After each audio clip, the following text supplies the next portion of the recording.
Okay, so this is a short video on how to load 120 film onto your spool for your developing tank. It can be quite a difficult process and a frustrating one if you're new to it. So hopefully this is going to help you out. I've put some dummy film into this Holger of mine, and I'm ready to take it out. So as you can see, it's gone from the loading spool to the take-up spool, and I'll just pull it out. And what you have is a little sticky tab here, which you can just lick and seal, so the film is protected from light until you're ready to develop it. It looks identical to when it comes out of the box.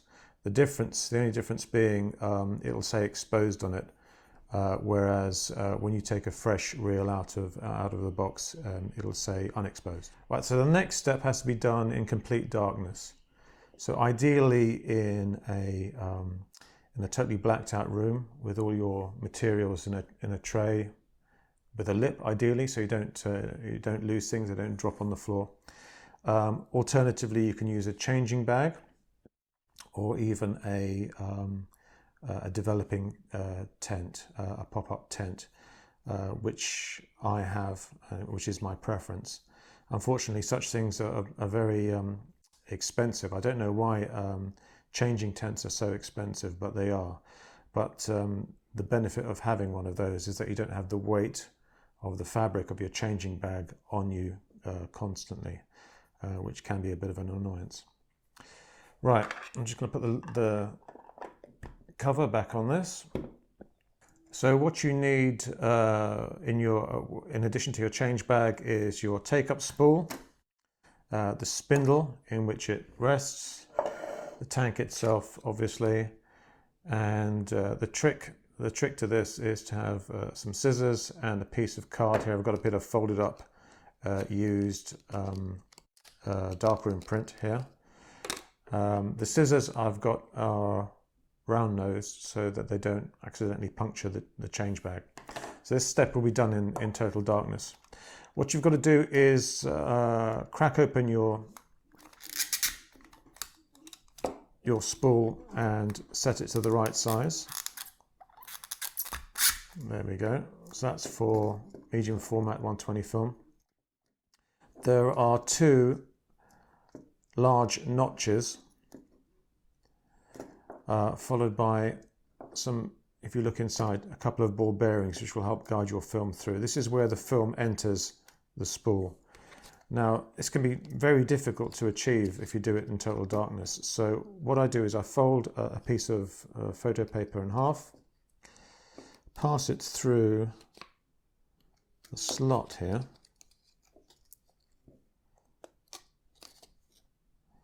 so I've passed it through the slot with the fold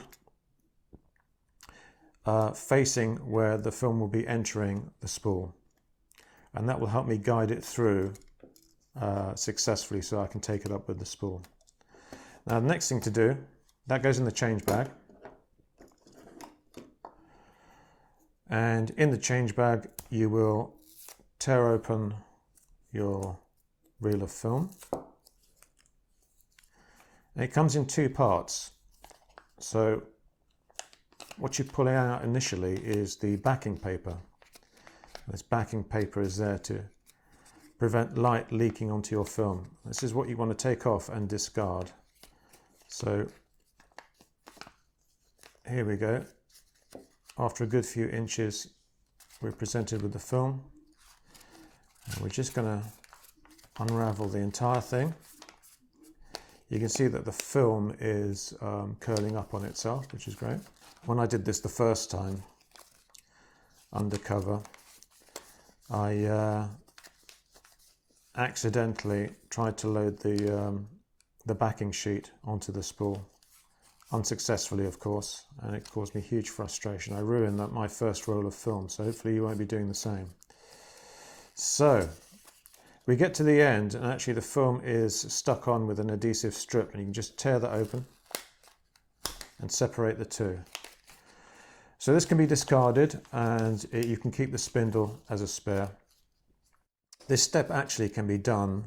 What you can do is you can just chuck that into the tank, put the lid on, and then open up your change bag and discard all the stuff that you don't need that's a distraction to you. Now it's perfectly possible to tear off this adhesive strip, but actually I find it better to snip it off cleanly, because what you're left with can be a snagging issue as you're loading it. So not only do I snip it square off, I also take off the corners, and that will help guide the film through the take-up reel. And you can handle the end of the film here. You've got a good few inches with nothing on it, so it's not a problem. Great, so now we're ready to load the film. So with one hand, holding the take-up reel, holding the spool, I place my finger here ready to trap the film.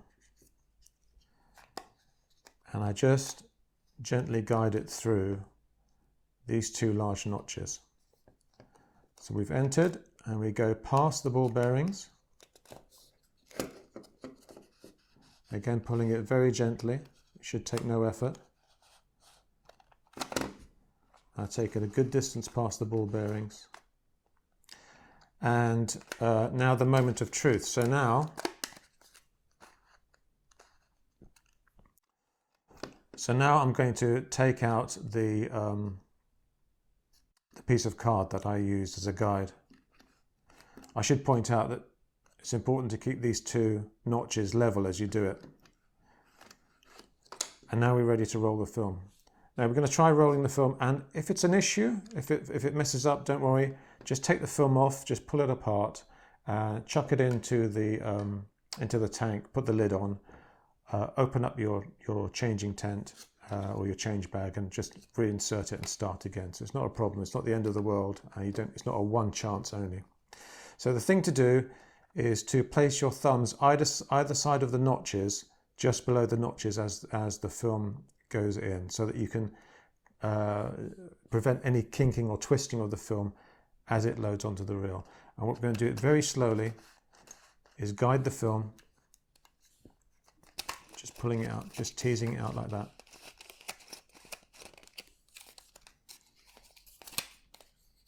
Let's just see how tight that is.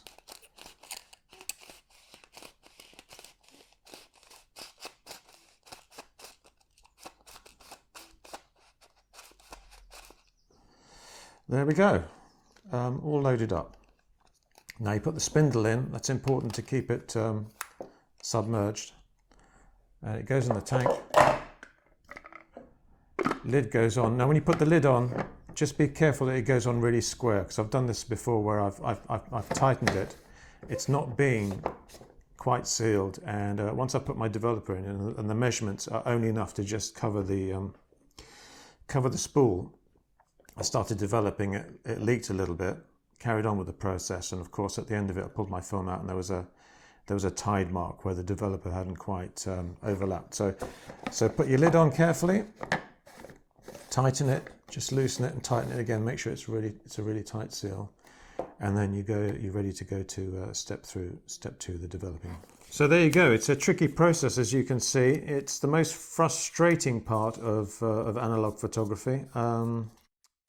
I wish they could make it easier, but certainly I found that these little tricks help the process. It's a tricky thing to do otherwise. So good luck with that. If you've got any further tips yourselves, then please do leave a comment below.